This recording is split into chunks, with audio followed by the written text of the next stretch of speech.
This from William in Coventry. I'm now 77 years old and I've seen many things over the years, but please, Mr. Graham, will you get people moving on stopping this stealing? My England is not a green and pleasant land anymore, and it is falling into chaos and being unlawful. It's like the film Mad Max. Please, please, can we get the police up off their backsides to serve the public? Well, that is a common refrain, and we are talking about that sort of thing this morning as well because of that situation in Peckham. Let's say a very good morning, though, to Annabel Denham, Deputy Comment Editor of The Telegraph. Annabel, we've been talking a lot this morning, and good afternoon to you, this morning about the story from Peckham and the terrible video that you can see where a man is manhandling very much a much smaller woman than he in a way which probably looks worse than it is, but unfortunately we don't know the circumstances. All we know is that she was trying to walk out of the shop with loads and loads of stuff in her hands, which he said was more than she was entitled to take for what she was paying, effectively.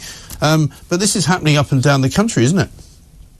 That's right. There's been a massive increase in shops reporting shoplifting offences, and a real sense that's been growing really over the last few years that shoplifting has been effectively decriminalised in this country. Certainly if the value of the item stolen is less than £200, it's very unlikely to lead to any real consequences. Now, I don't think anybody's condoning violence as is seen in that video, but it's no wonder that shopkeepers are feeling forced to take matters into their own hands. And I don't think that we should view them as vigilantes so much as those who are attempting to perhaps defend their property, who are perhaps arresting people until the police are able to come and act. And I think it just speaks to the wider problem that we now have in this country, where there is insufficient neighbourhood policing, where communities are feeling unsafe, and unfortunately they feel as though they have little choice but to act themselves. Yeah,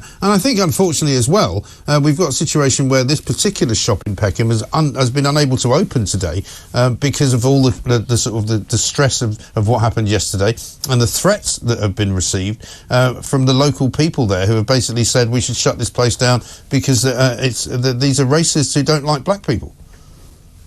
Well, unfortunately, I think that incidences like this can be weaponised and racialised, or there's the assumption that perhaps it was a sexist attack. And at the moment, we've got this footage. It doesn't look good. The shopkeeper has come out and defended himself. Let's see what we find out in the coming days. And like I said, I don't think anybody's excusing that level of violence. But of course, it's problematic that shopkeepers are taking action and then finding that there's some subsequent pile on. And of course, to reiterate, they are doing this because they do not feel as though the police in this country are doing their jobs, that they're spending too much time addressing so-called hate crimes online and too little time being bobbies on the beat and tackling crime in communities, making communities feel safer, and encouraging good behaviour in that way. And shopkeepers, of course, do have actually responsibility within the community because they're able to sell things like cigarettes and alcohol, and they have a duty not to